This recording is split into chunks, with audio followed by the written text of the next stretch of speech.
Assalamualaikum warahmatullahi wabarakatuh. Perkenalkan, nama saya Siti Bainah dengan NIM 2214225. Video ini dibuat untuk memenuhi tugas kuis hukum bisnis dengan dosen pengampu Ibu Yani Agus Priyani, ME.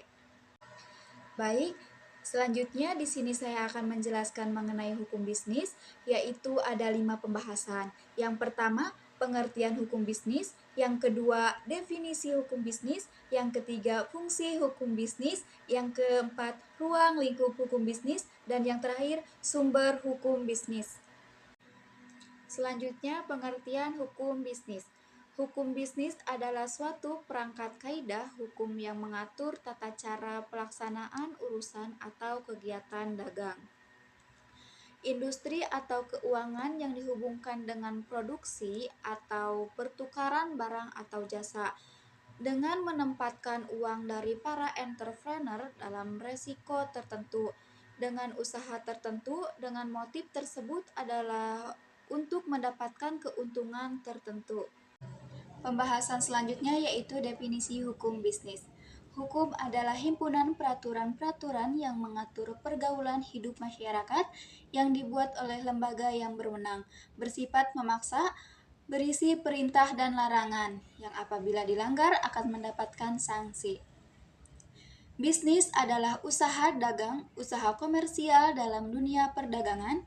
Adapun kegiatan hukum bisnis merupakan suatu kegiatan yang rutin dilakukan karena dikatakan sebagai suatu pekerjaan, mata pencaharian, bahkan suatu profesi. Bisnis merupakan aktivitas dalam perdagangan. Bisnis dilakukan dalam rangka memperoleh keuntungan. Bisnis dilakukan baik oleh perorangan maupun perusahaan.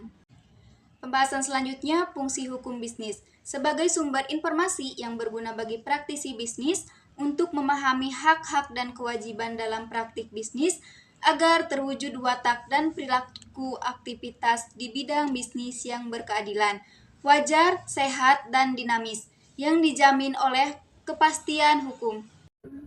Yang selanjutnya, ruang lingkup hukum bisnis. Yang pertama, kontrak bisnis. Yang kedua, bentuk-bentuk badan usaha, PT, SIPI, firma. Yang ketiga, perusahaan go publik dan pasar modal. Yang keempat, jual beli perusahaan. Yang kelima, penanaman modal atau investasi, PAM atau PMDN. Yang keenam, kepalitan dan likuidasi. Yang ketujuh, merger, konsolidasi dan akuisisi. Yang kedelapan, perkreditan dan pembiayaan. Yang kesembilan, jaminan hutang. Yang kesepuluh, surat-surat berharga. Yang kesebelas, ketenaga kerjaan atau perburuhan. Yang ke-12, hak kekayaan intelektual. Yang ke-13, larangan monopoli dan persaingan usaha tidak sehat. Yang ke-14, perlindungan konsumen dalam Undang-Undang Nomor 8 1999.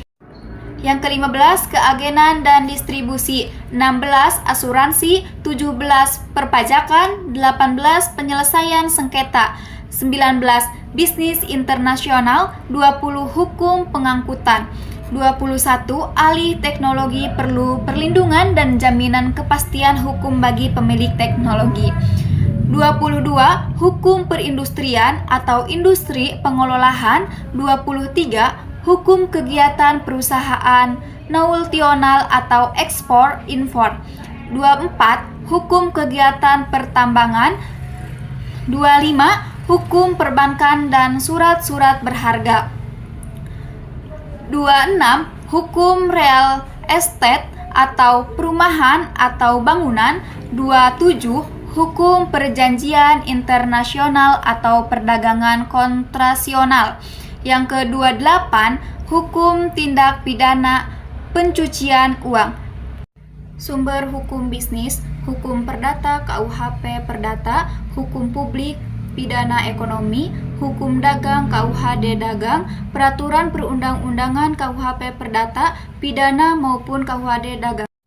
Selanjutnya, sumber hukum bisnis yang utama. 1338 ayat 1 KUHP Perdata, asas kontrak perjanjian, asas kebebasan berkontrak. Menurut Munir Puadi, sumber hukum bisnis adalah perundang-undangan, perjanjian, jurisprudensi, kebiasaan, pendapatan sarjana hukum. Selanjutnya yaitu penutup atau kesimpulan. Hukum bisnis dapat dipahami sebagai hukum yang mengatur kegiatan ekonomi. Kegiatan tersebut berupa perdagangan, jasa, dan keuangan yang terus-menerus dilakukan untuk mendapatkan keuntungan.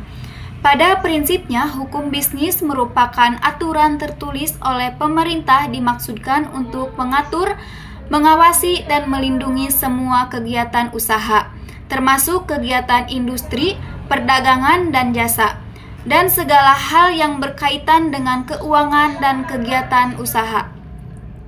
Mungkin itu saja pembahasan yang saya sampaikan. Kurang lebihnya mohon maaf. Wabillahi taufiq wal hidayah. Wassalamualaikum warahmatullahi wabarakatuh.